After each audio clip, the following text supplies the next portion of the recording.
Haribo. Vancha Kopadrubishcha Kripasinave Vicha Patitanam Pavanibhyo Vaishnavebhyo Namo Namaha Nantakodi Vaishnaviniki Jai. Hare Krishna Niharika, Hare Krishna Monisha, Anushri, Nitai, look at the very Nitai Goswami, Girdhari, Arushi's here. That's great. Tulsi, Haribo.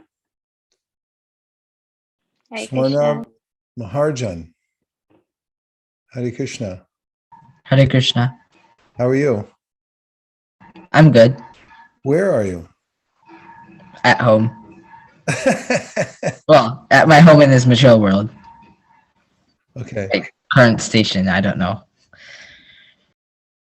Hare Krishna Vantika. Hare Krishna Advaita Chandra. Hare Krishna. Hi, good to see you. Haribol Tulsi. Hare Krishna. Everything good? Yes. Okay, great.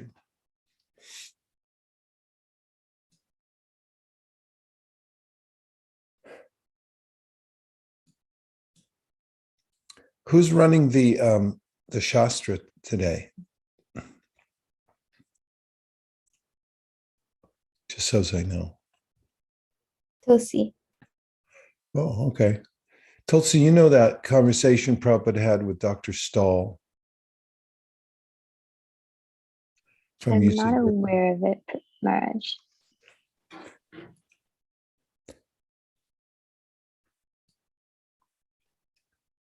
See if you can find it. STA. Dr. Stahl. Maybe it's got an H in it. 2 A's.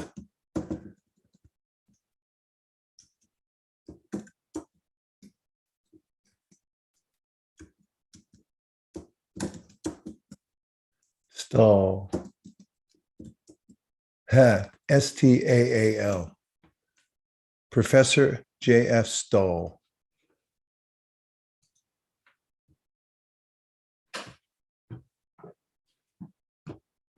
Correspondence. Maybe it's all lined up in one place. Is the conversation about the Krishna conscious movement and Yeah, like what is Vedic? yeah. Okay, I think I found it. Okay. There's a bunch of hits, but somewhere it's all put together in one place. Is it dated January 30th, 1970? It's actually extends over a period of time because there's some letters back and forth. Okay. I think I found one of the letters in that exchange. Okay. Check through the database and see if you can find it like it's all in one place. Haribol Somya, Hare Krishna Nishchala, Sankarshan Haribol.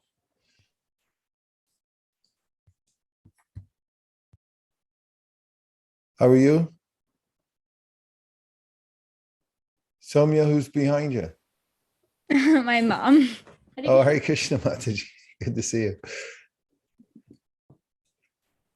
Kana and Mira are here. Great. Haribol. Tulsi, are you seeing it? Yes, I did find it. Found it like compiled, the whole on database, yes. It's an entire exchange from. Now you're talking. That's what we want. I think we'll look at it today. It's kind of interesting. I don't know, it may be a little old. Like most of the devotees they're so smart. Even the really young ones will get it. Okay. Om Tat Sat. Go ahead, Monisha Nirharika. Hare Krishna. Thank you everyone for joining Youth Jam today. Welcome. If you're joining for the first time, you can message myself or Niharika, and we'd be more than happy to introduce you to everyone here. In Youth Jam, usually we start off with a prayer. And how this works is one devotee will nominate another to make the prayer. And once that nomination is seconded, a devotee can make that prayer. And the format of the prayer we usually say is, my dear Lord, you can say any deity you like. If you so desire, then you can say a prayer, and then you can end it off with, thank you for considering our request. And then we'll have housekeeping notes right before that, which Niharika will go through really quick. And we'll have a lot of room for discussion and we'll maybe do shlokas. Unfortunately, today we're unable to use Jamulus because we do have the World Gita Day program also going on. So that's why we won't be able to do any kirtan today. But with that being said, maybe we can make some housekeeping. Niharika can talk about the housekeeping notes, and then we'll go into the prayer.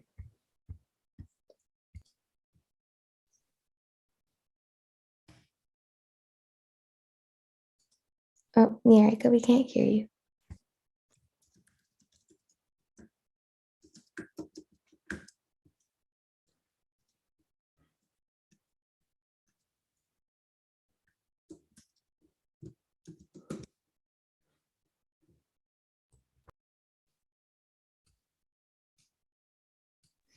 Okay, it seems like Niharika's audio isn't working, so I could just quickly go over the housekeeping notes. So welcome to Youth Jam once again. We have two links that we have. The first link is if you would like to connect with Youth Jam or you would like to invite anyone to Youth Jam, you can send them that link. And in the second link, we have a feedback form that is open all year round. So if you have any feedback you'd like to give us, please do feel free to put it in there, and we'll be putting the links to this in the chat later. Please remember to rename yourself with your community name. So Niharika is going to do it in just a second, where she has her name, and then in brackets she'll have ISV, which is the community she's from, and this just helps us know where all of us are from, and then better just connect with each other. Remember to be respectful, not interrupt others when they're speaking, and allow others to speak if you have already spoken. Thank you for joining.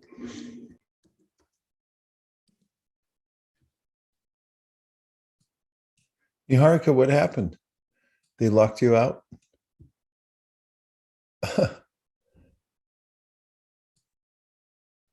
Not very good. Okay.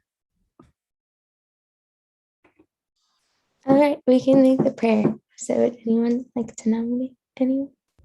Nominate Giridhari Ganji to do the prayer.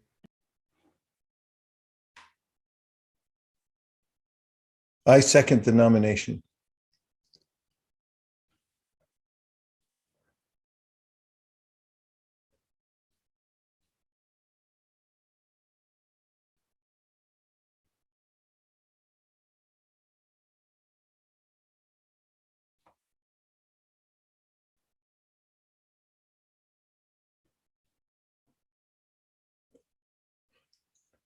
Shall we try another? Okay, I Kirti. know. Go ahead.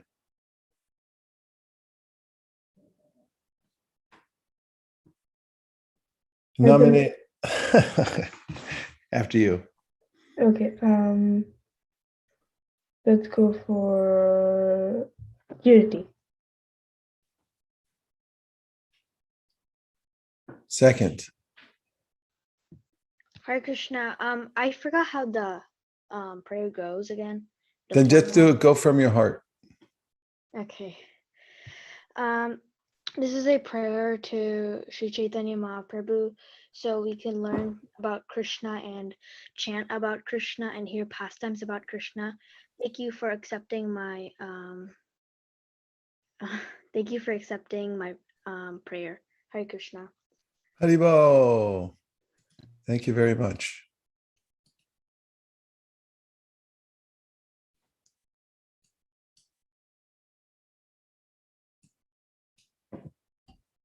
Okay. May we proceed?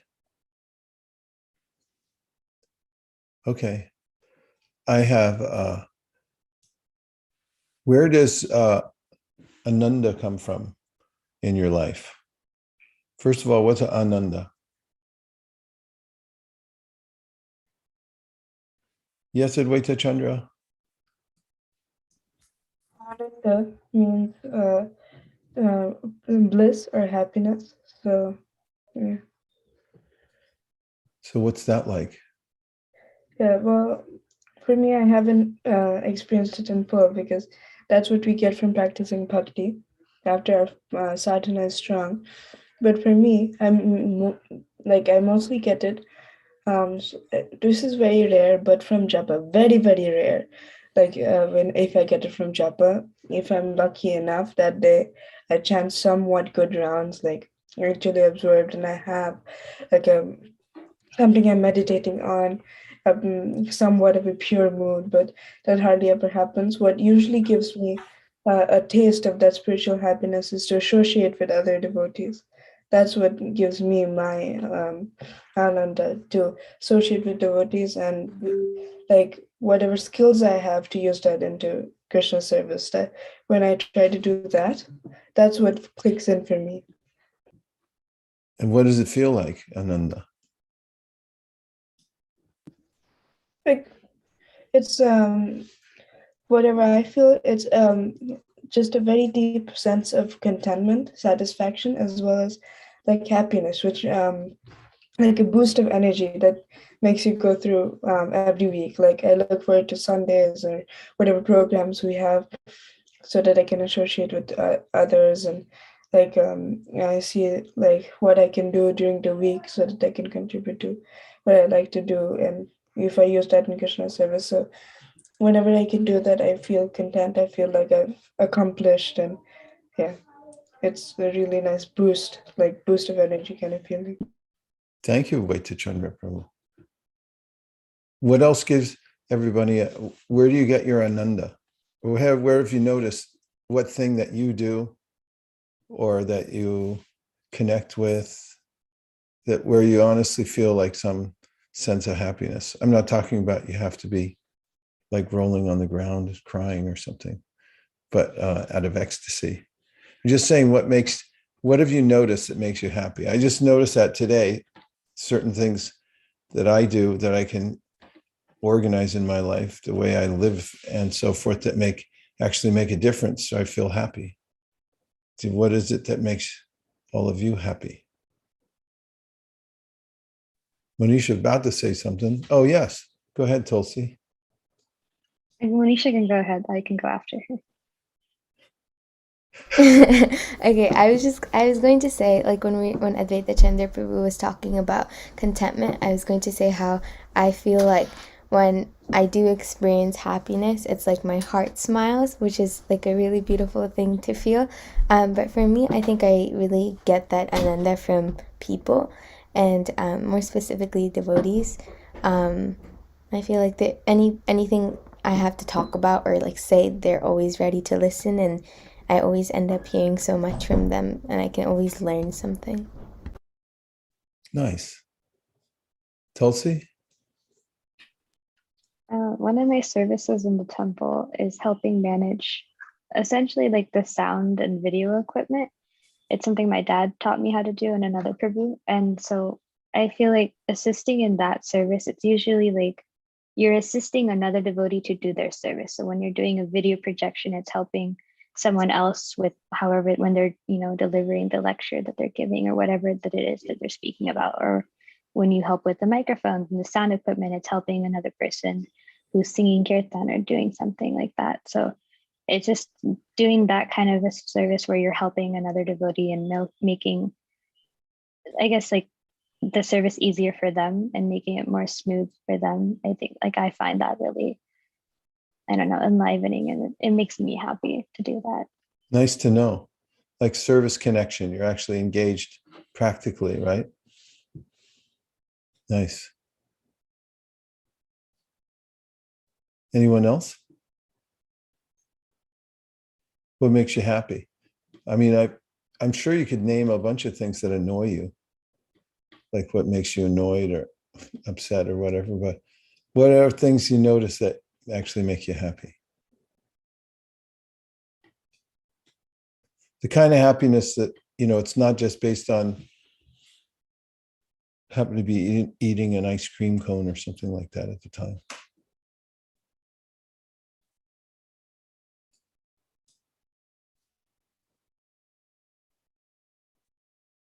Go ahead, Anushree.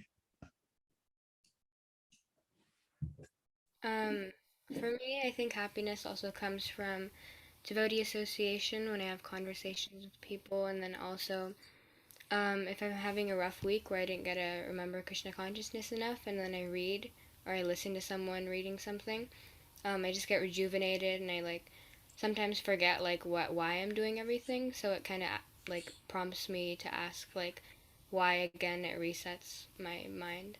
So yeah. That's pretty nice. Good to know, isn't it? I mean, if you have it in your mind, like this is where when I'm aligned like this, that what I know, I feel like complete and happy. Yes, Kana.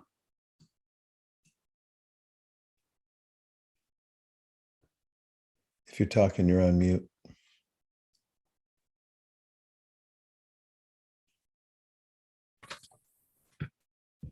Now we can hear you, Kana. Go ahead.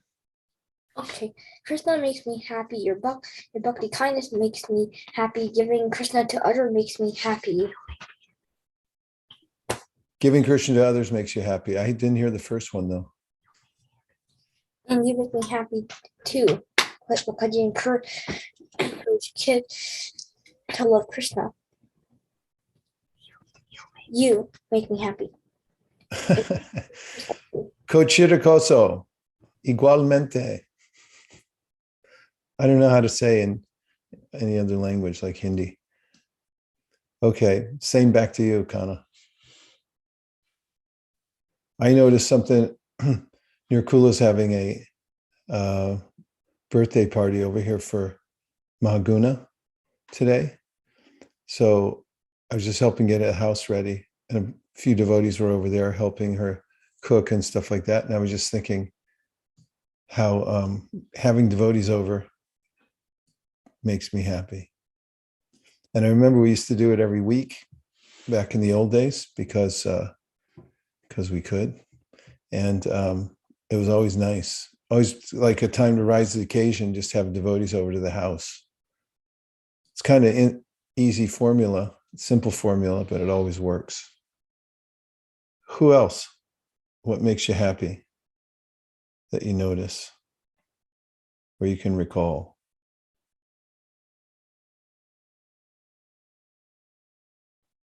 Hey, look, we got Arman on here. Hare Krishna, Arman. Hare Krishna, Maharaj, how are you? Much better now that I saw you. Thank you.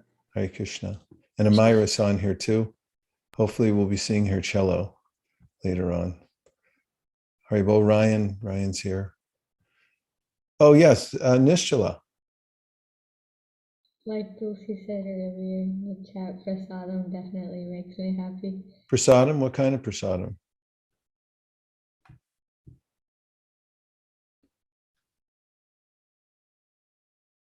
Nishchala, did you say prasadam makes you happy? Yeah, I did. What kind of prasadam? Any kind of sugary prasadam. Any type of prasadam, because you see, just No, I said any type of sugary prasadam. oh, anything sugary. Can you be more specific? Name 5 kinds of Bengali sweets, Nishchala. Rasagullas, and that's the first thing I think of. Okay, rasgulla. Help her out, somebody. 4 more. Rubbery. Huh? Rubbery. You know what rubbery is? Oh, yeah. And, oh my God, I'm blanking on the names. I don't know what they're called, I just eat them. Can somebody help? This is a guess, but Burfi? Okay, burfi. Jalebi. Jalebi. Oh, and then rasmalai. Hot jalebi. Rasamalai. Huh?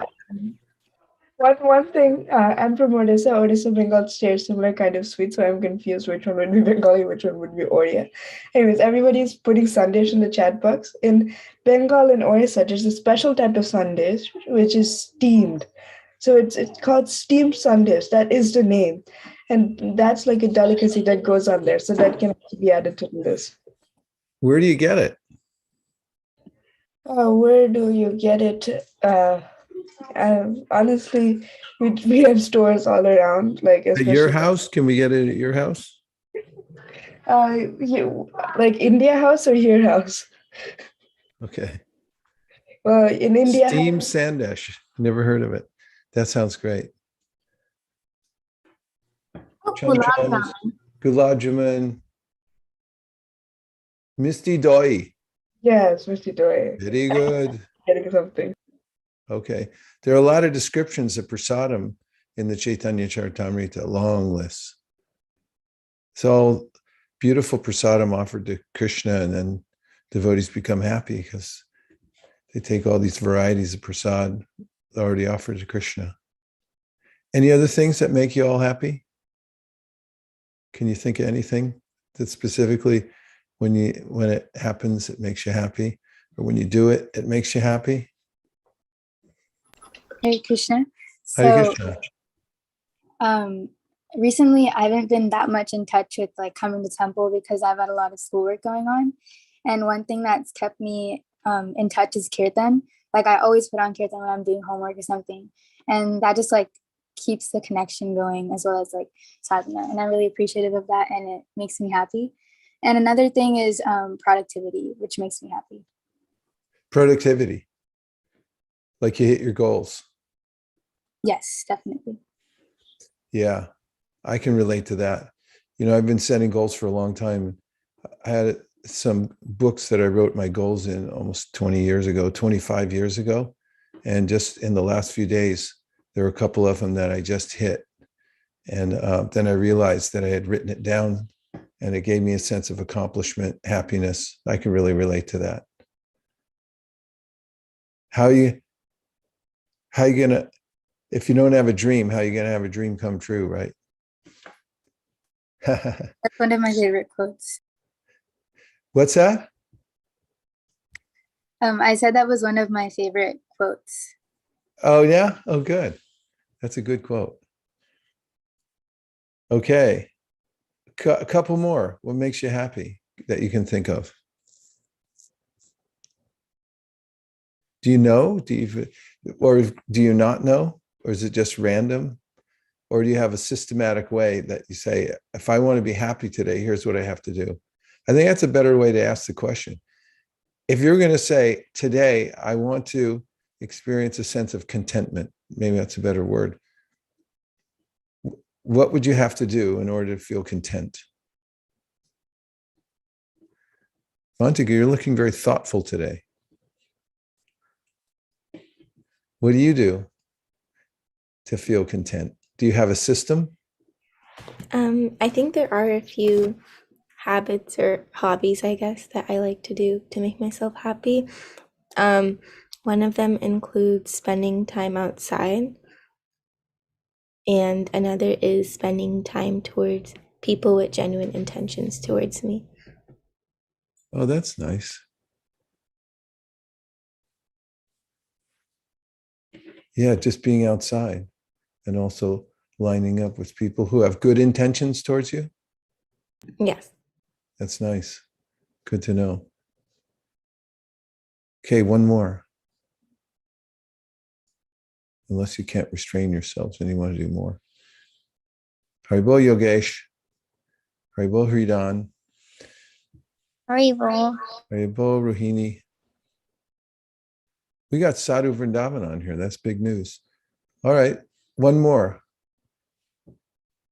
Sadhu, are you actually tuned in?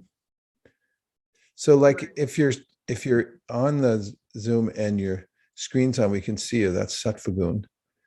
If you're on and we can't see you, but we can hear you, then that's the next level. And then if you're on and we can't hear you or see you, then we've gone down to Tamogun. Where's Sadhu? Oh, there he is. Haribo Sadhu. Hare Krishna Maharaj. How are you? I'm fine. How are you? Good. You seem to be happy a lot. What's your secret? It's I don't really have a secret. It's just associating with the devotees and Okay. Well, it's one of the points of the Bhagavad Gita Krishna makes, that you have to know the science of happiness if you want to be happy. I mean, he talks about how devotees don't find happiness in temporary things because they have a beginning and an end. He said they actually cause distress ultimately. And then he says that he describes how the different modes that we live in will have relative levels of happiness. The highest is in what mode? Ignorance? Like sleeping, that's the highest happiness. What about Rajaguna? Super passion. Then what is it?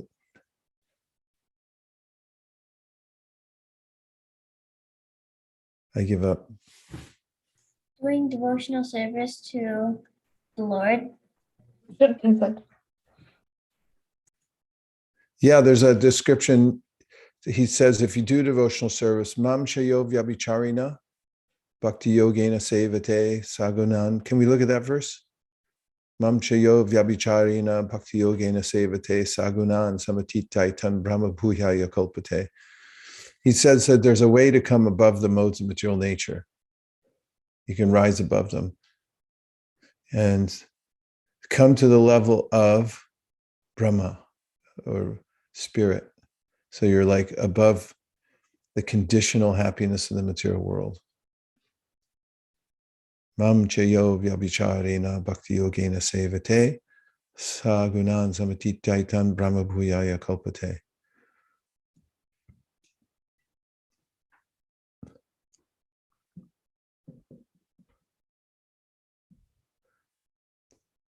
So in that verse, he says, I'll speak on it because I don't want any dead air.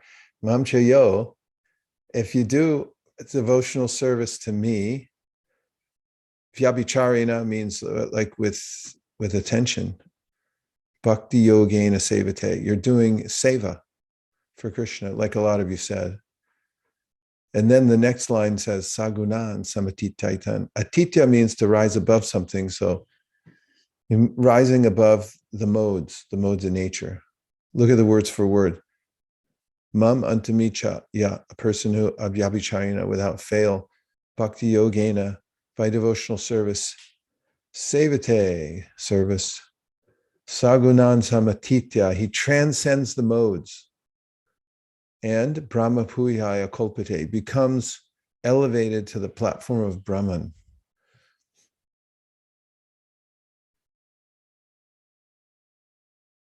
Nitai, are you audible?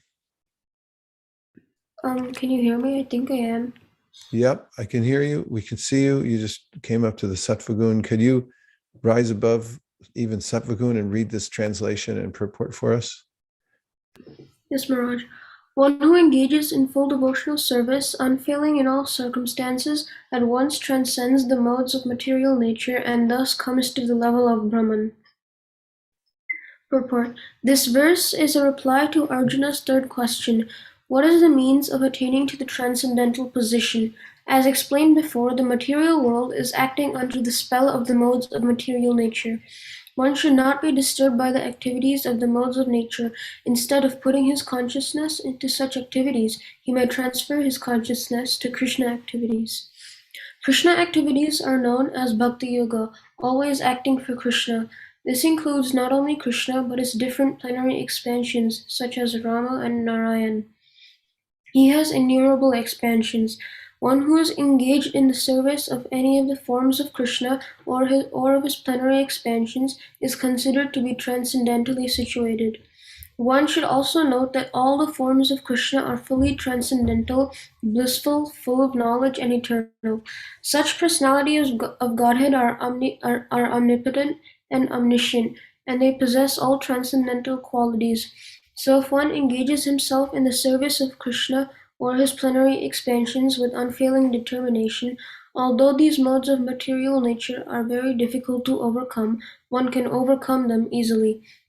This has already been explained in the 7th chapter. One one who surrenders unto Krishna at once surmounts the influence of the modes of material nature. To be in Krishna consciousness or in devotional service means to acquire equality with Krishna. The Lord says that his nature is eternal, blissful, and full of knowledge, and the living entities are part and parcel of the Supreme, as gold particles are part of a gold mine. Thus, the living entity in a spiritual position is as good as gold as Krishna in quality. The difference of individuality continues, otherwise there would be no question of Bhakti Yoga. Bhakti Yoga means that the Lord is there, the devotee is there, and the activity of exchange between the Lord and the devotee is there. Therefore, the individuality of two persons is present in the Supreme Personality of Godhead and the individual person. Otherwise, there would be no meaning to Bhakti Yoga. If one is not situated in the same transcendental position with the Lord, one cannot serve the Supreme Lord. To be a personal assistant to a king, one must acquire the qualifications. Thus, the qualification is to become Brahman, or freed from all material contamination. It is said in the Vedic literature, Brahmeva san brahmapyati. One can attain the supreme Brahman by becoming Brahman. This means that one must qualitatively become one with Brahman. By attainment of Brahman, one does not lose his eternal Brahman identity as an individual soul. That was really good reading. I don't think you made one misstep. No, not even one mistake. Thank you. Thank you. I think we just hit on it, something. We found out the secret to happiness. What do you think, Niharika? It's like a formula, right? It's nice because a lot of people looking for a formula for being happy. They look for it in all kinds of places where they don't get happiness. What would you say if you were to make a formula out of this? What would you say is the formula for happiness?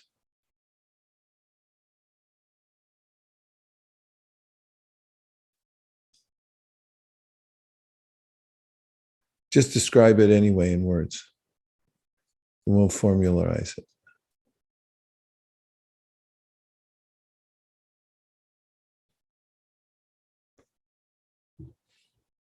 Work with me, people.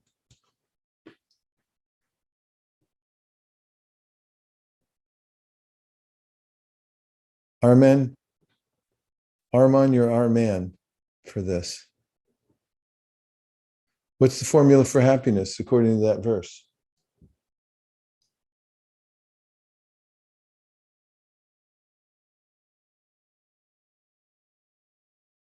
Monisha, is everyone locked down? Is this a special lockdown for the Omicron?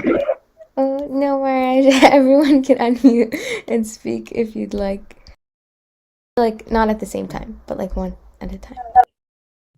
My internet, like, I don't know, it just froze for a sec. Well, at least you got Krishna there with you.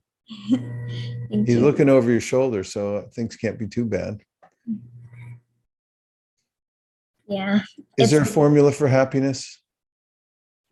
Well, you're supposed to do devotional service. Okay. And what happens when you do devotional service that makes you actually happy? Amira. Well, when you do devotional service, you are with the Lord, because then you give up all material desires and you're finally back home, back with Krishna, and Krishna is happy. And if Krishna is happy, so are you, because Krishna has his friend or devotee back and you have Krishna back. So that's the most happiest thing you can think of. Well, you state things so straightforwardly, it makes it very easy to understand, Amira. Thank you. Arman, you want to keep the rally going there? Keep it in the family. I also want to add on to Amira, saying that, well, you make the Lord happy. When you make the Lord happy, you feel happy. This is sort of like what Amira was saying, because she said that you are happy because when the Lord's happy, it's sort of like the person who made him happy is destined to be happy. Does anybody know a verse that gives that in a perfect formula, that it describes it with an analogy? Advaita Chandra. Oh, I guess it was Kana and then Advaita Chandra.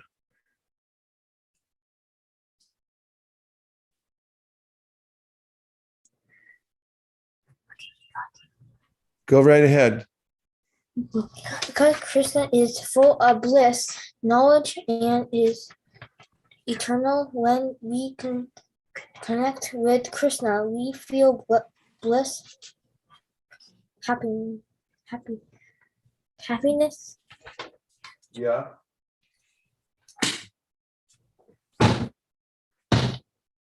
I think you've got a good formula, Kana. Advaita Chandra, where'd you go? Yeah. Oh, I thought I had the verse, but yeah. You did? Good. Tell us. So I was thinking that there was somewhere in the Bhagavad, I don't remember the Sanskrit though, but there's somewhere written that just as when Krishna is happy and he's the root, and if we water the root of the tree, that means that all the other parts of the plant are also nourished and also are pleased and can grow. Just like that, we are part of this tree of the different living entities and little branches, and then since if we water the root or Krishna, that means we and all other living entities become happy. That's good. Yeah, Tulsi, did you find the verse?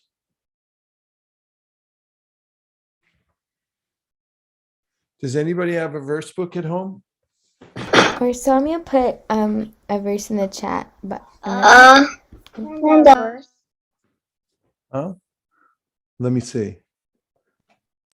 9.14. Okay, read the verse, please, Soumya. Okay.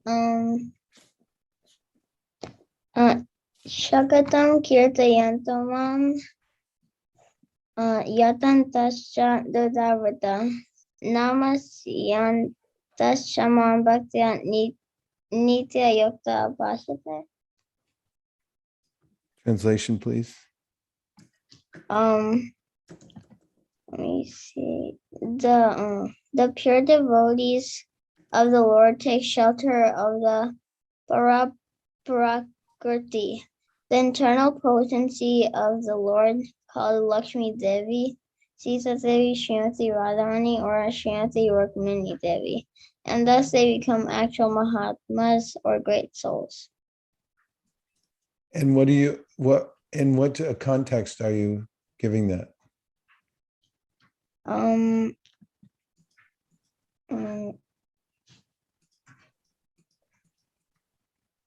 It was about the relationship with Krishna, like by serving Krishna, you become happy. Is that what you're giving? Yeah. Very good. Tulsi, did you find a verse? Yes, Maharaj, I will be pulling it up momentarily. Okay.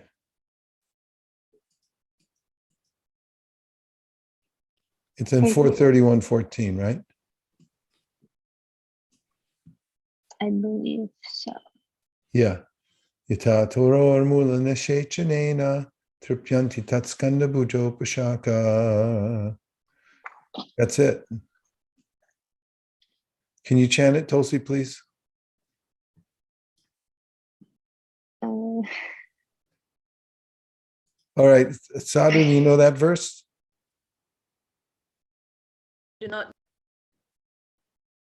I will sing it together. Just sing behind muted mics or we'll get all tangled up. Ready?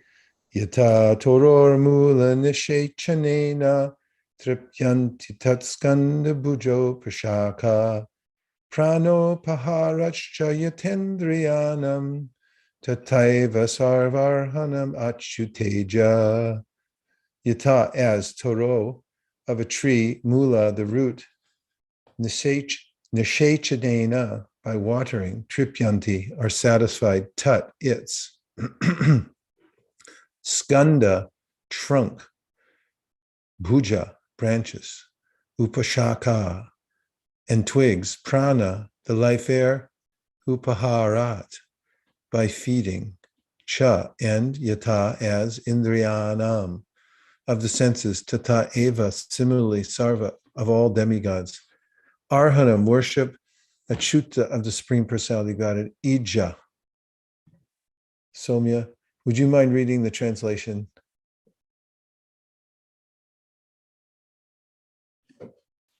As pouring water on the root of a tree energizes the trunk, branches, twigs, and everything else, and as supplying food to the stomach enlivens the senses and limbs of the body, simply worshiping the Supreme Personality of Godhead through devotional service automatically satisfies the demigods, who are parts of the Supreme Personality.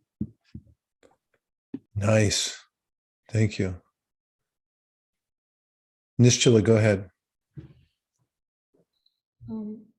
I found another verse. It's hard to hear you, you know. Huh? It's a little hard to hear you. Oh, I said You may I have to found chip in and get you a another- microphone. Oh, I said I found another verse. Okay. This is Bhagavad Gita 10.9. Yeah, please tell us. Gata prana bodhayanta parasparam katayantascha mam nityam tushyanti charamanti cha. The thoughts of my pure devotees dwell in me. Their lives are fully devoted to my service, and they derive great satisfaction and bliss from always enlightening one another and conversing about me. And then how did you pick that one? How did you get it in your head? I mean, I was like listening to it, and then in Canto, when he was like, I don't know, 10th canto, you think, 10th chapter, you think of like the phone call from Krishna almost. So he's like talking about that and how they're just like talking about Krishna and how they're like already like happy. Yeah. Yeah. It's a good point. It relates to what we were talking about before. Some of the devotees talked about associating with other devotees. Hare Krishna, Shweta Manjari, welcome. Hare Krishna. So, good. Shastra Sar Prada's here too. So yeah, and also, you know, this verse says that just by being around devotees and conversing with them about Krishna, then the devotees feel tushanticha ramanticha. So tushanti means satisfaction, ramanti means happiness. That's pretty good. Sounds like free too. You don't have to buy anything. Okay, I have a verse up my sleeve that you're really going to like, and no one's thought of it yet, or they maybe thought of it, but you're just letting me present it. But before we do, let's hear from Kana and Yogesh. I wanted to read the purport of like the previous verse, like Yata Toro Mulana Shechanena. You wanted to hear the purport to that, or which one?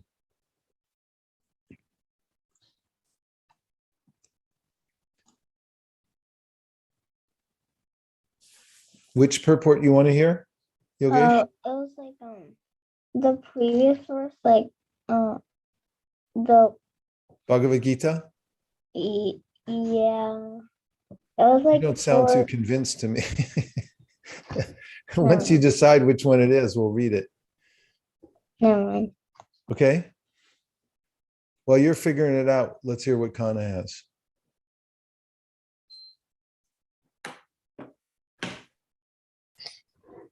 Chapter 18, verse 54. Ooh, nice. Let's look at 1854. We'll come back to you, Yogesh. Don't you worry about a thing. One who is thus transcendentally situated at one's realization, thus supreme one, and becomes fully joyful. He never laments or desires to have anything. He is equally disposed toward everything living entity. In that state, he attains pure devotional service unto me. Excellent. That's a quintessential verse It relates directly to the topic we're on, right? Because it's describing exactly why you become joyful. And then it also describes what the causes of misery are, like lamentation, desires. It's a state of seeing everyone equally disposed towards every living entity. Those are, you're not envious. There's no envy there. See, everything's the way it should be. In that state, that's a threshold, where that's the entry point into devotional service, this state of liberation. Nice citation. Go, Yogesh, did you find the verse you wanted to hear the purport to? No, never mind. I already forgot. Okay, that's all right.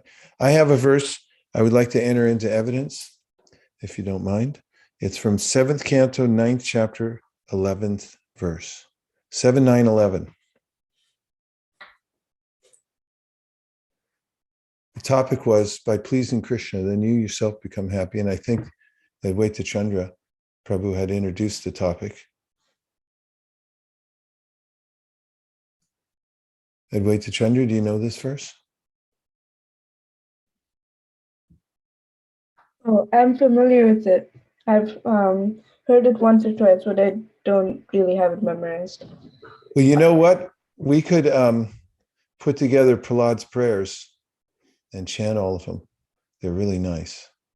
Yes. You know this, Shweta Manjari? Either Prahlad's prayers, do you do those? I don't, but I like the idea of doing them. Okay. Shastrasar Prada, do you like the idea of doing them? Yes, Maharaj, this is my favorite chapter. Yay, me too. Okay. So this verse goes like, okay, Shastrasar, please chant the Sanskrit and read the translation for the verse.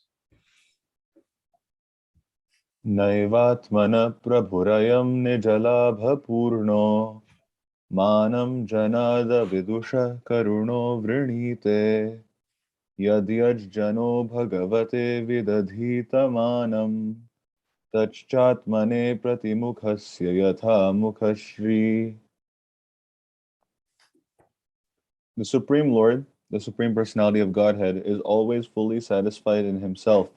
Therefore, when something is offered to him, the offering, by the Lord's mercy, is for the benefit of the devotee. For the Lord does not need service from anyone. To give an example, if one's face is decorated, the reflection of one's face in a mirror is also seen to be decorated. Monisha, can you read it once too? Yes, Maharaj. The Supreme Lord, the Supreme Personality of Godhead, is always fully satisfied in himself. Therefore, when something is offered to him, the offering, by the Lord's mercy, is for the benefit of the devotee. For the Lord does not need service from anyone. To give an example, if one's face is decorated, the reflection of one's face in a mirror is also seen to be decorated. What do you think?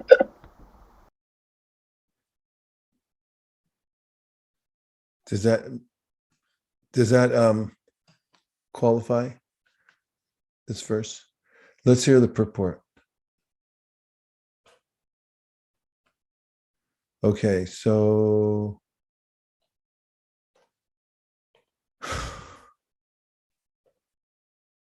Niharika, can you read the purport, please? Yes, Maharaj. In Bhakti Yoga, it is recommended that a devotee follows 9 principles. Ravanam, Kirtanam, Vishnu, Smaranam, Padasevanam, Arjanam, Vandanam, Dasyam, Sakhyam, Atma Nivedanam. This service of glorifying the Lord by hearing, chanting, and so on is not, of course, meant for the benefit of the Lord.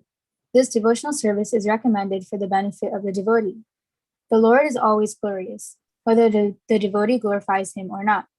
But if the devotee engages in glorifying the Lord, the devotee himself automatically becomes glorious. Chetodharpanam arjanam bhavamaha davagni nirvapanam. By glorifying the Lord constantly, the living entity becomes purified in the core of his heart, and thus he can understand that he does not belong to the material world, but is a spirit soul whose actual activity is to advance in Krishna consciousness, so that he may become free from the material clutches. Thus, the blazing fire of material existence is immediately extinguished. Bhava maha davagni nirvapanam. A foolish person is amazed that Krishna orders, Sarva dharman parityajya mamekam sharanam vraja. Abandon all varieties of religious activities and just surrender unto me. Some foolish scholars even say that this is too much to demand. But this demand is not for the benefit of the personality of Godhead. Rather, it is for the benefit of the human society. If human beings individually and collectively surrender everything to the Supreme Personality of Godhead in full Krishna consciousness, all of human society will benefit. One who does not dedicate everything to the Supreme Lord is described in this verse as Abhidusha, a rascal. In Bhagavad Gita 7:15, the Lord himself speaks in this same way. Namam dishkrit tino mura prapadyante naradhama maya ya parta jnana asuram bhavam ashrita. Those miscreants who are grossly foolish, lowest among mankind, whose knowledge is stolen by illusion, and who partake of the atheistic nature of demons, do not surrender unto me. Because of ignorance and misfortune, the atheists and the Naradhamas, the lowest of men, who do not surrender unto the Supreme Personality of Godhead, do not surrender unto the Supreme Personality of Godhead. Therefore, although the Supreme Lord, Krishna, is full in himself, he appears in different yugas to demand the surrender of the conditioned soul so that they will benefit by becoming free from the material clutches. In conclusion, the more we engage in Krishna consciousness and render service unto the Lord, the more we benefit. Krishna does not need service from any of us. Can anyone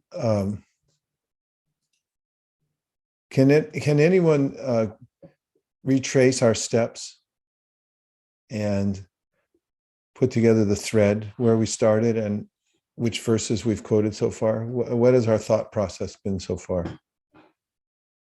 How did we get into this in the first place? Oh, yes. Amira? Well, we started a discussion about what makes us happy. So when we were talking about sweets, Bengali sweets, and then we pulled up some verses. We pulled up some verses, including 4.31.14 of the Srimad Bhagavatam. So we pulled up that verse, and that verse explained how if Krishna's happy, then we're happy as a devotee. And then after that, we browsed some other verses, and then now we were browsing this chapter because we happened to stumble upon it, and it also was a part of the conversation about happiness and Krishna consciousness. Okay. So we've got Chandra and Arman. So, Maharaj, I had a quick question on this topic. So, like of how if Krishna is happy, then the jiva is automatically happy. But Krishna, he's Satchidananda Vigraha, he's always happy. And one may argue that Krishna, he's always happy, but we necessarily may not always be happy.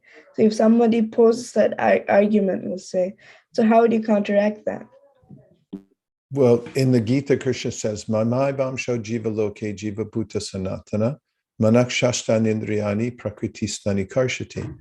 That Krishna, we're fragmental parts of Krishna, and that we're grappling with the material energy. He also mentions that Aparayam itastonyam prakritim vidime param jiva bhuta mahabahoya yedam darite jagat, that we are superior energy, we're para prakriti, but at the same time, we're struggling with the material energy. We're ensconced in material energy. So the problem isn't our constitution or our quality, because it's the same as Krishna, but our problem is our size. We're fragmental. And therefore, it's possible to come under the influence of the external energy, which has the lower qualities. And our happiness is covered during that time because we're not in connection with Krishna, and our real happiness is completed when we feel part of the complete whole and we're serving Krishna. But it has to do with our constitutional position and size. Is that right? Yeah. So it's Okay. better that if we at that point of time feel like as have a pure mood of being fully connected with Krishna and just seeing how insignificant we are. So depending on Krishna's happiness, it may not always manifest on us depending on where we are present. So it always works because Krishna Surya Sama Maya Haya Andhakara. Like Krishna is like the sun and Maya is like the darkness. So it works immediately. It's like a light switch. If you switch on the light, then it's immediately light. And there's no waiting if you switch it on. But the darkness is always nearby, because if you switch the light back off again and you turn away from the light, then you're going to see the darkness again. You're right. All right. Arman. I think I found another verse. Well, actually, two verses. They go together. Okay. Bhagavad Gita 9.27 and 9.28. Okay, let's see the translations. And then we've got one also from Shastra Saraprada, from the canto after that. And then we got Somya. Great. Okay. Let's see what we got here. 927. Who knows it off the top of his or her head?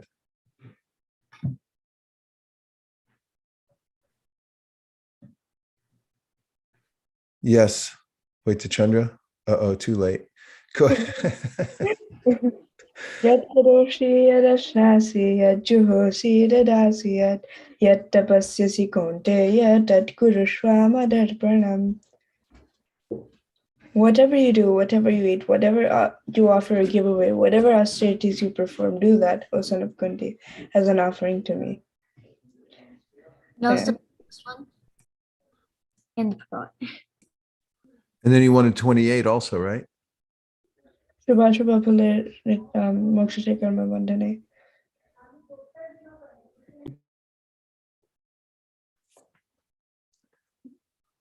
Arman, read the Sanskrit and the translation, please. Shubha Shubha Phalere Moksha Karma Bandhane Sannyasa Yoga Yukta Sannyasa Yoga Yuktatma Vimukto Mam Upashishi. In this way, you will be free from bondage to work and its auspicious and inauspicious results. With your mind fixed on me in this principle of renunciation, you will be liberated and come to me. So why did you enter those two verses into the discussion? I thought that we were talking about devotional service and how to become happy with that. When you are liberated, that can make you happy. But also, that's like the second class or the second best way to think. But if you are just doing devotional service to make Krishna happy and not to get liberated, that's the best type of devotional service, where you're actually serving him for his benefit and his happiness. I like that. Way to go, Arman. Thank you. That's a really nice distinction. I liked how you said second class, first class. And you gave those really perfectly fitting verses for that point you made. Excelente. Okay, so what did I say the order was? We look at Shastra Sarpradas and then Somyas? Is that what I said? Yes. Okay, we have to stick to it then. Let's see what Shastra Sarprada offered to us. Shastra Sar, tell us what we've won. During the discussion, when the topic of associating with devotees came up, these two verses came to mind, because they're very much like the Bhagavatam read someone's mind feeling, like one of those verses. When I feel like a lot of devotees, when they read these verses, they feel like they could directly see it in their lives, the fruits of these verses. The first one is Parasparanu Kathanam Pavanam Bhagavad Yasha Mitho Ratir Mithas Tushtir Nivrittir Mitha Atmana. One should learn how to associate with the devotees of the Lord by gathering with them to chant the glories of the Lord. This process is most purifying. As devotees thus develop their loving friendship, they feel mutual happiness and satisfaction. And by thus encouraging one another, they are able to give.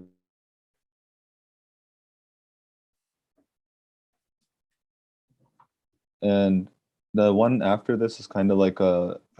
You got cut off. It just said they're able to give, and then I couldn't hear anything.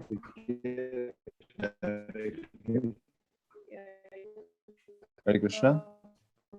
Yeah, you were breaking up a little bit. Can Try you it hear me? again. Just to read the last line again.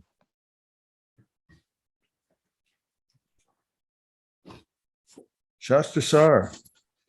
Hare Krishna. Okay. Okay, go ahead. And by thus encouraging one another, they are able to give up material sense gratification, which is the cause of all suffering. Come on, that's a fantastic verse. That's amazing. That kind of, it puts it all together. I can't wait to hear the next one you got. And I think the next one kind of builds off of this one. It is smarantah smarayantascha mitho ghaugha haram harim bhaktya sanjataya bhaktya bibhratyutpulakam tanu. The devotees of the Lord constantly discuss the glories of the personality of Godhead amongst themselves. Thus they constantly remember the Lord and remind one another of his qualities and pastimes. In this way, by their devotion to the principles of Bhakti Yoga, the devotees please the personality of Godhead, who takes away from them everything inauspicious.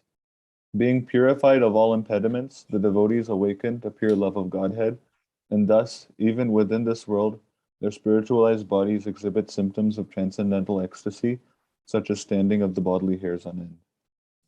That's almost too good. Wow, nice. Right down the pipe. Thank you very much for entering those into evidence. I'm keeping them. I was very much aware of the second one because it's famous first, but the other one too. I mean, this pair is unmatchable, in my opinion. Let's hear what Somya's got.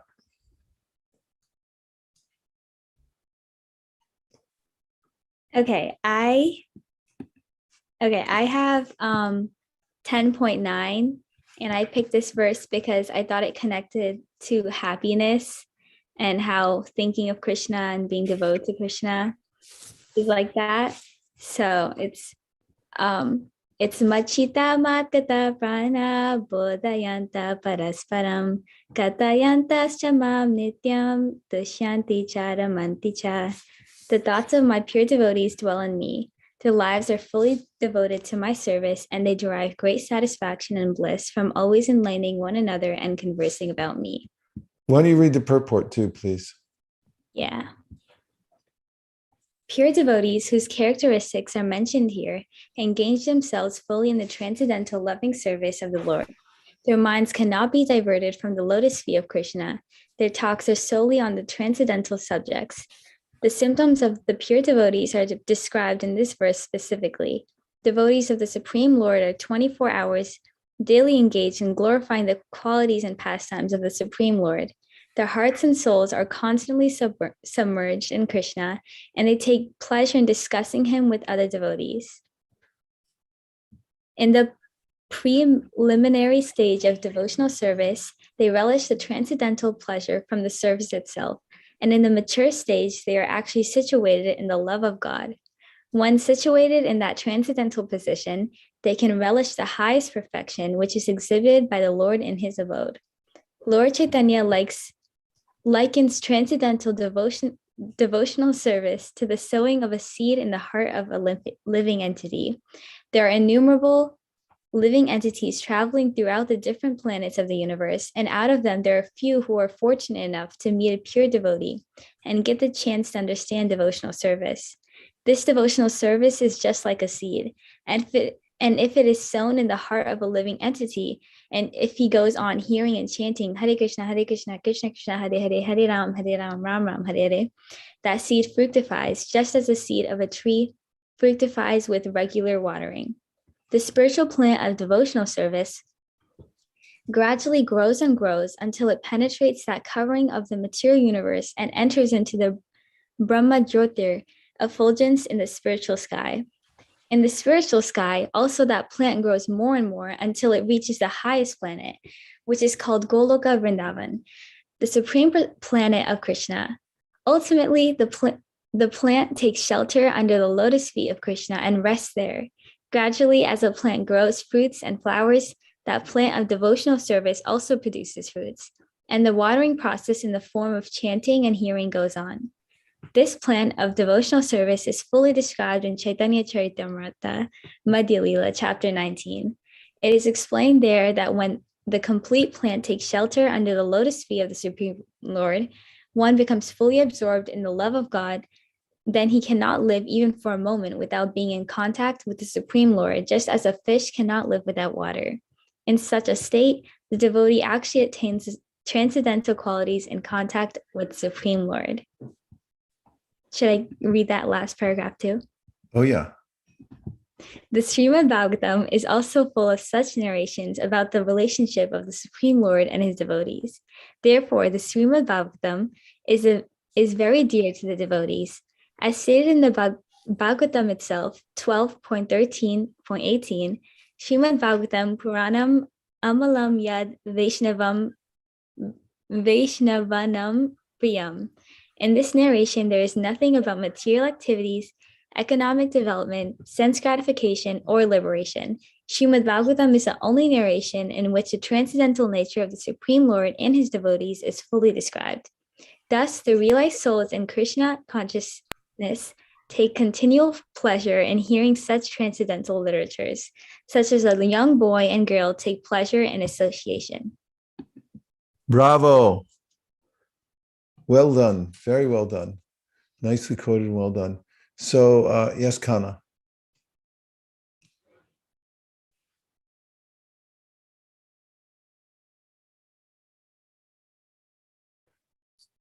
I like what Sri Prabhupada said.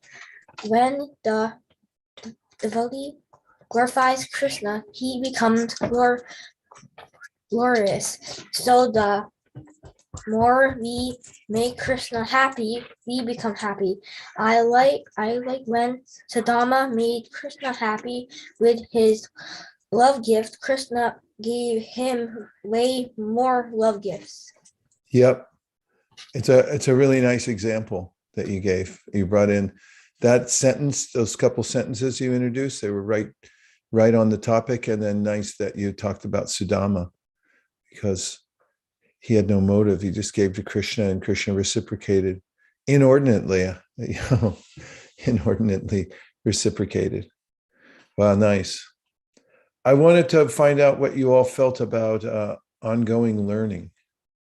Of course, you know, you're doing a lot of learning right now. You're loaded up, right? Studying all kinds of things. Am I right about that, or am I mistaken? It's my impression that you're studying a lot of things. Yeah. So anyway, what things would you say if you were to just like look in and see all the things? There's a lot of obligatory things you have to study, I think. But what skills do you think are most important for a person to learn? If you're going to advise somebody that, and he or she had the choice that these are the things that I'm going to learn and become expert at. Like, let's just say as a devotee, you're a devotee and you're going to advise the devotee who has a certain amount of time to dedicate to ongoing learning. What skills do you think the devotee should learn? What is your humble opinion?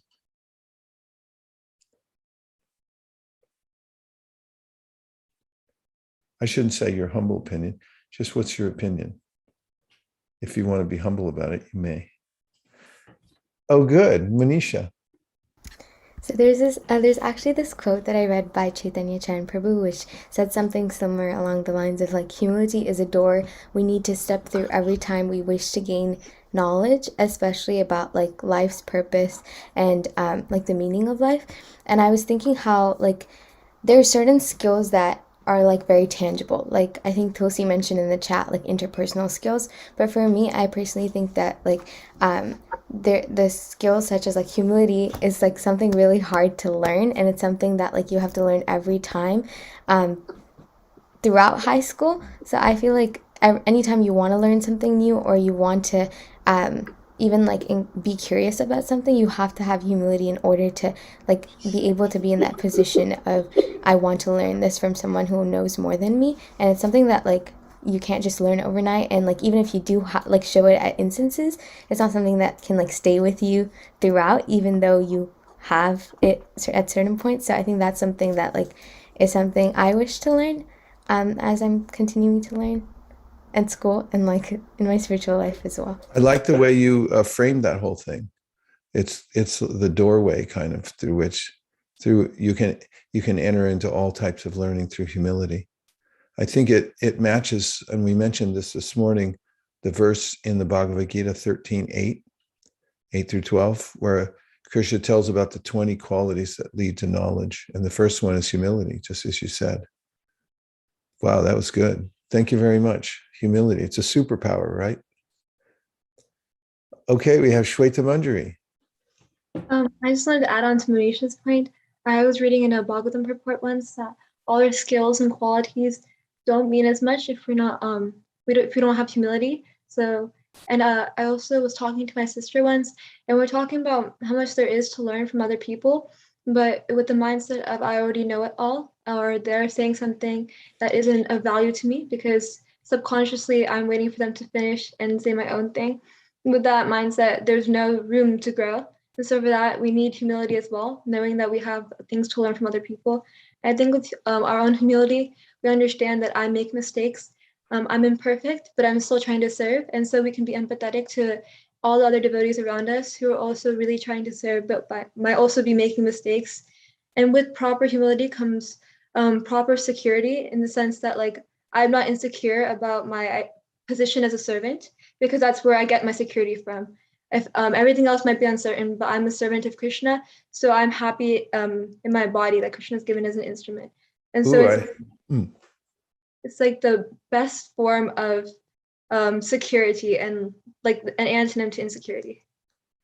That's a really nice point. I mean, they were all good. I really like that one at the end.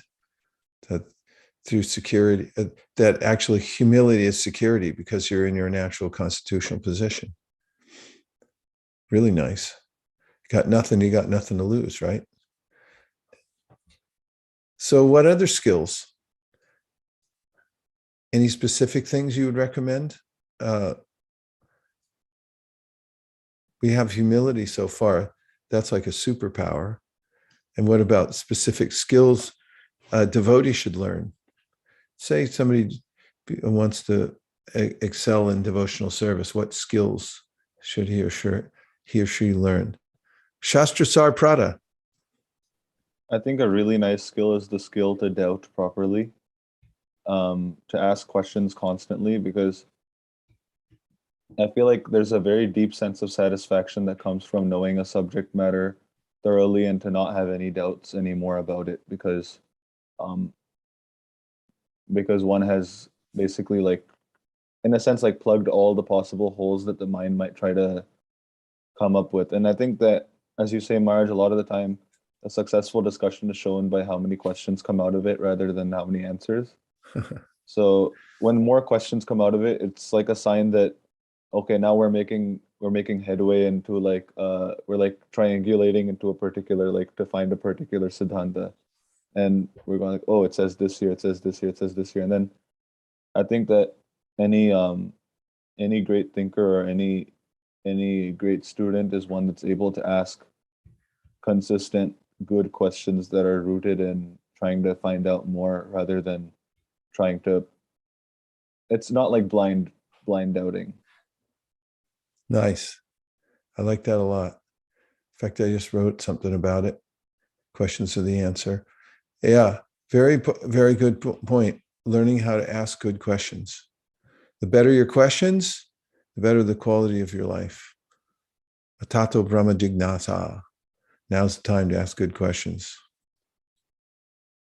Okay, now, who has a favorite tune? That's it doesn't have to be your all-time favorite, but what tune, Hare Krishna mantra, is going through your head these days that you can't get out of your head? You're walking around singing it, you're washing something, and that's what you sing. this particular tune right now is the one that's occupying your mind. What tune you got for us? Nishala, let's hear it. Yeah, there's this one tune that comes right after Dulce RT. So, that's the one that's been going through my head practically all week. Can you sing us a bar or two, please? Hare Krishna, Krishna Krishna, Hare Hare, Hare Rama, Rama Rama, Hare Hare. That's a great tune. Yeah, it brings so many good memories too, because that tune is connected to Tulsi Puja, and I can think of so many Tulsi Pujas that makes me happy. Especially when I first joined, I couldn't, it was the first morning I was there and they started worshiping Tulsi. I didn't even know who she was. Sunlight was coming in through the windows and everyone was dancing around Tulsi, and I just felt naturally happy, blissful, and they were singing that tune. It's been around for a long time. Thank you. Thanks for introducing. That's a good tune. Okay, Yogesh, which tune is occupying your consciousness right now? Hare Krishna, Hare Krishna, Krishna Krishna, Hare Hare, Hare Rama, Rama Rama, Hare Hare. Wow. That's amazing. What a tune. Everyone started dancing, I could see. I hope somebody's recording all these because we want to catch them all. That was really great. Okay, who else has got another one? Arman? Hare Krishna, Hare Krishna, Krishna Krishna, Hare Hare.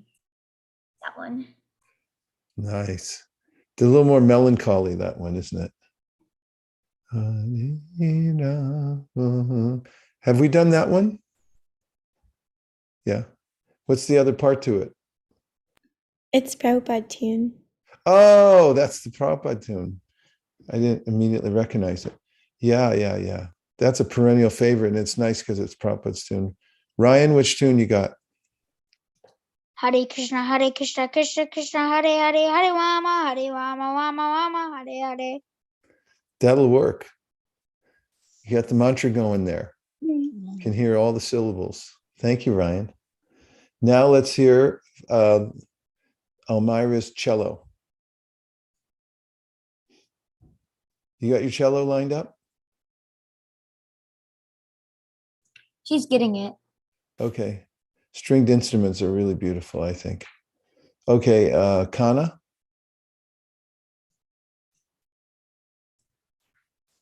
Hare Krishna, Krishna Krishna, Hare Hare, Hare Rama, Rama Rama, Hare Hare. That's a great marching tune, isn't it? Like for Rath Yatra. Excellent. Someone else had their hand up, but I didn't. Oh, there. I'd wait to Chandra. Yes. This is something that Yoga devotees they'll be familiar. They sing this quite a bit sometimes. Hare Krishna, Hare Krishna, Krishna Krishna, Hare Hare, Hare Rama, Rama Rama, Hare Hare. Wonderful. Ooh, I like that one a lot. Thank you. Okay, where's our cello? Hey, Sadhu. There's one tune. Wait one sec. Hare Krishna, Hare Krishna, Krishna Krishna,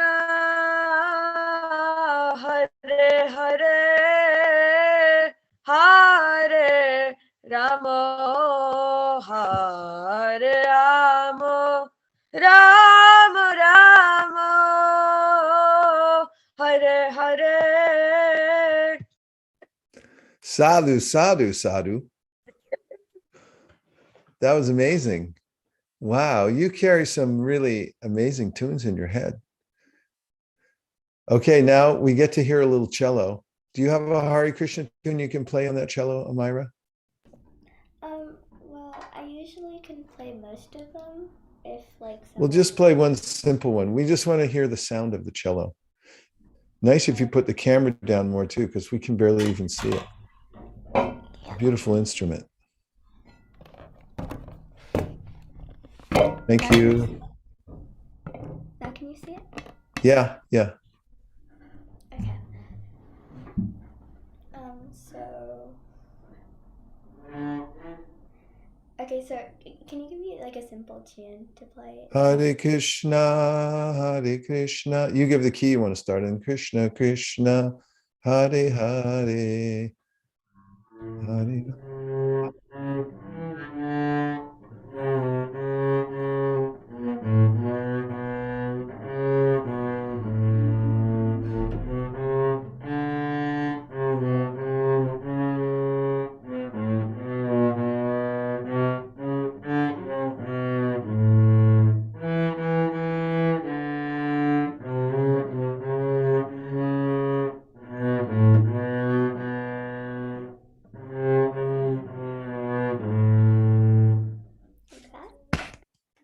Bravo, bravissimo, brava, brava. I like that a lot. Such a beautiful instrument. You handle it very well. Thank you very much, Amira. Yes, Ridan, good to see you.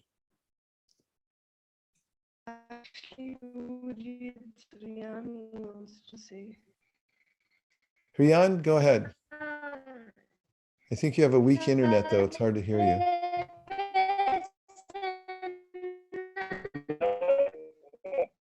Hare Krishna.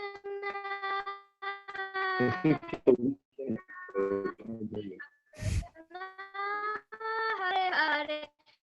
Hare Rama. Hare Rama. Rama Rama. Hare Hare. Hare Krishna. Hare Krishna. Krishna Krishna. Hare Hare.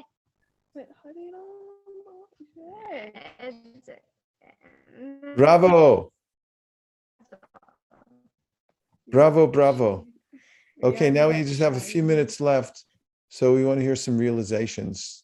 These are very meaningful because only by devotee association, as proved through Shastra Sar Prada's verses that he produced, discussing with devotees. This is which aspect does Rupa Goswami mention in the Upadeshamrita? He says priti. What is priti? And what is the exchange of talking about one's realizations?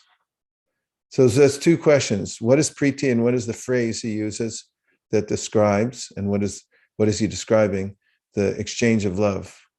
Yes, Advaita Chandra. It's Devotee Pratyunati. So he's saying in Priti meaning loving love, and then Priti Lakshana meaning the loving exchanges, and the phrase he uses for like sharing realizations is Guhyam Akhyati Prichati. Guhyam Akhyati Prichati. Asking and discussing on various topics confidentially or in a very close manner, in a very open manner. Very nice. That's what we're doing, right? Yeah, this whole conversation from the beginning has been Krihamakti Prichati. We're just talking about devotional service from different angles. I think it's really nice. I like it a lot. Let's hear any realizations that you have, because when we hear your realizations, then we also get encouraged. And it doesn't mean it has to be some upbeat thing. You know, even hearing about struggles is also helpful, because then we go, oh, I'm not alone. I'm also struggling in different ways. So what realizations have you brought? Yes, Soumya. This is just a small realization. This is just a small realization, but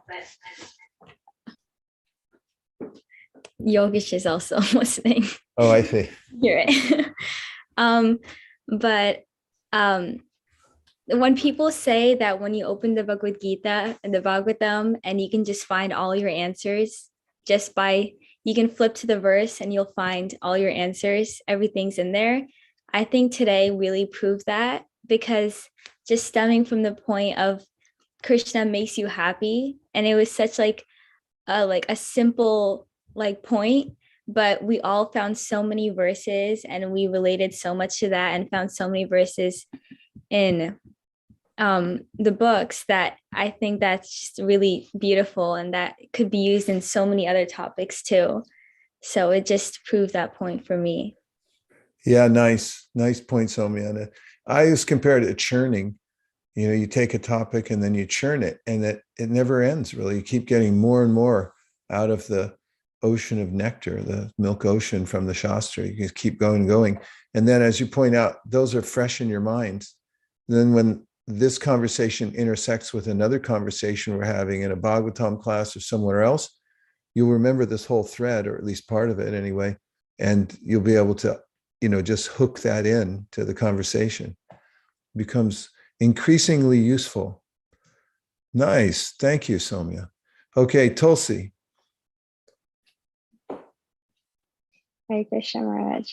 I was thinking about a lot of things that have happened in the last 2-ish weeks. I'd say I had like a lot of ups and downs, and it was easy to get really caught up in the feeling of like, oh, this is going really well for me right now. And then literally like an hour later, it's going really terribly.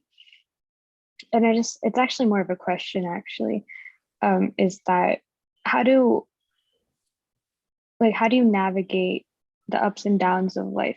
Because clearly you can become, like you're told like you should not be so emotionally attached to whatever outcomes you have, but it's not easy to think about that when it's something like your grades or some social situation. There are things that are like just matter to you a lot, they're important to you.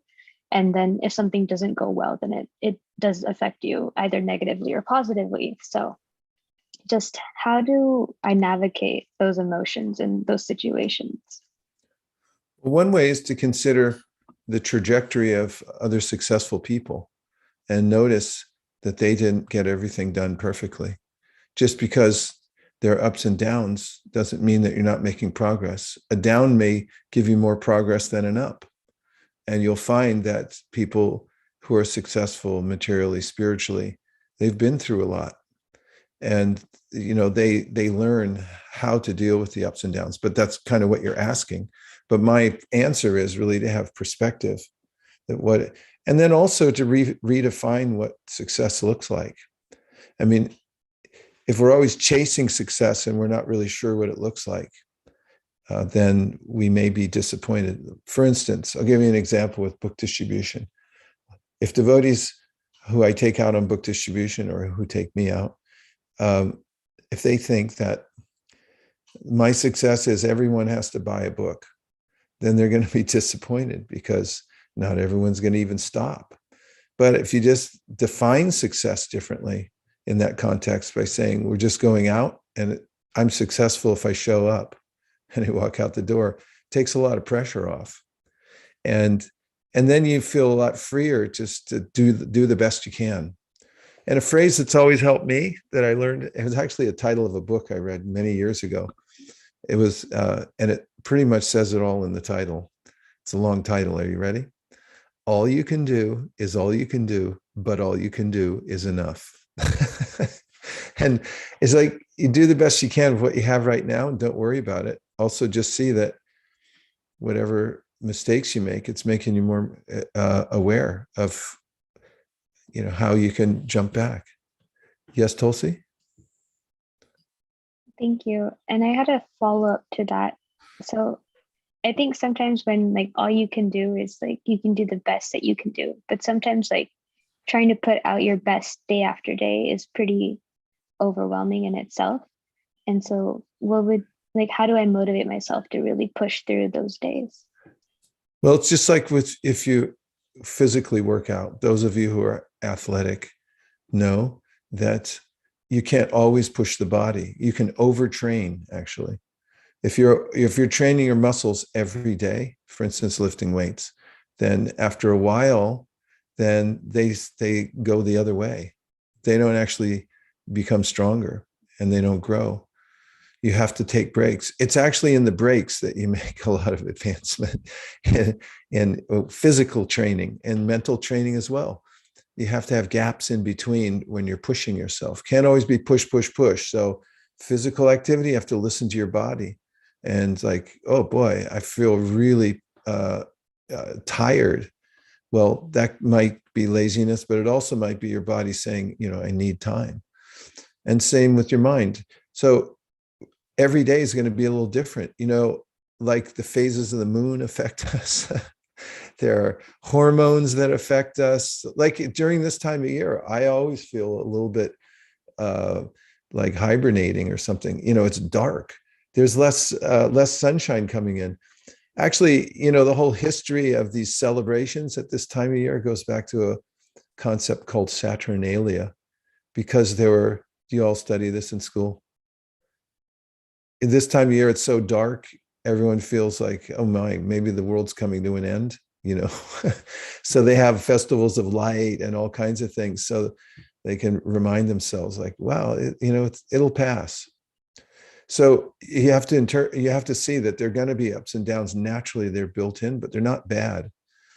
So Krishna gives the ultimate advice in Gita on this. He says, yukta hara viharasya, yukta chestasya karmasu, yukta swapnavabodhasya yogo bhavati dukkha. Try to find out how to be regulated in all the activities of your life. And that means you have to take breaks in between too. There's more to be said, but I think there's some practical stuff in there. Give yourself a break sometimes, because sometimes when you do, then you can jump back much stronger the next time when you're refreshed. If you just keep pushing, like some people in the old days, hope you guys don't do this, but in the old days, students used to say, we call a pulled and all-nighter. It's just so contrary to like an Ayurvedic lifestyle and actually learning things. It's like you want to be regulated and get up during Brahma Muhurta, do your sadhana, be in tune with the deity, and then the learning happens. Whatever you're studying, whatever subject matter, you get empowered for it. Advaita Chandra Prabhu. Okay, Tulsi? Yes, Maharaj. Thank All right. you. It's a TBC topic, to be continued. All right, go ahead. Yeah, mine, I'll just keep mine very quick. Mine came up when you just gave the example of weights, and I can relate to that because me and my godbrother, once a week, we work out together. He works out more by himself, but and my godbrother, he's like basically training me. So when we were doing the training, he was explaining how that there are groups of muscles that we exercise together. And I'm going to relate this to an example of like taking breaks and things like that. So then you work them out, and then after you work them out, if you're doing like 1 day workouts like I'm doing, so after you work them out, you need to, the next day is the day when you're sore. And when you're sore, you need to have like a sufficient amount of protein the day before and things like that. So they'll build muscle at that point of time. And then after that break, can you push yourself again? Because if you do, let's say you're doing a chest and back workout one day, and then the next day you do another chest and back workout, those muscles are already trying to recover, but you're pushing them again. So the muscles, they're breaking down even more and they're trying to recover. And if you just do like chest and back for 7 days, eventually you're destroying your muscle. So if you have a break, that means you can build muscle and have a 1 day break. And maybe in that 1 day you can do a leg workout, and then the next day, while your legs are healing, you can have an arm workout, and the next day you can have a chest and back again. And after that, in that way, that all of them have a sufficient amount of break time, and in the middle you can have 1 day break and things like that. So each muscle can nicely recuperate and then build strength into the body. Whereas if you keep on doing one thing, so the importance of varieties and breaks between those varieties as well can build up strength. But you might think that it's wasting time, but no, it's not wasting time. That's the proper use of time. Mother Urma was explaining that some people think that just taking breaks are waste of time, but our body is made that way. That it can't do something continuously, the same thing for 24 hours. It needs breaks so that so that our brain doesn't get jammed, or like we just get too lost in whatever we're doing. Thank you very much, Advaita Chandra Prabhu, for giving some more detail to that concept. Well, we came in and we did what Krishna recommended, or what he says devotees do. Matchita matgata prana bodhayanta parasparam katayantashtamam nityam Tushanticha Ramanticha. And we churned it a little bit. We'll go off into some other place and then churn it some more, right? And if you put together a day of churning, you come out with a lot of nectar every single day.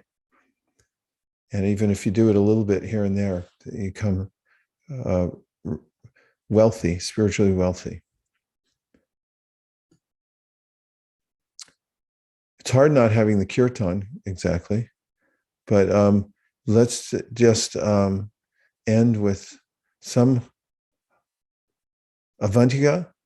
You sing one tune and we'll follow behind muted mics. Just sing us one bar of the Hare Krishna mantra in the tune that you're thinking of right now.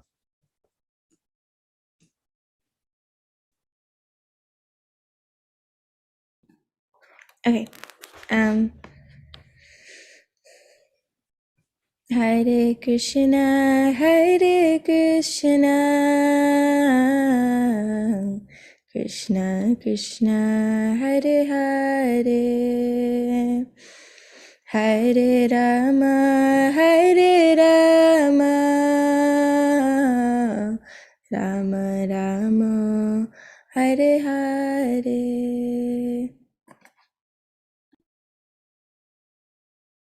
Thank you very much, Avantika. Thank you, everybody, for joining Youth Jam today.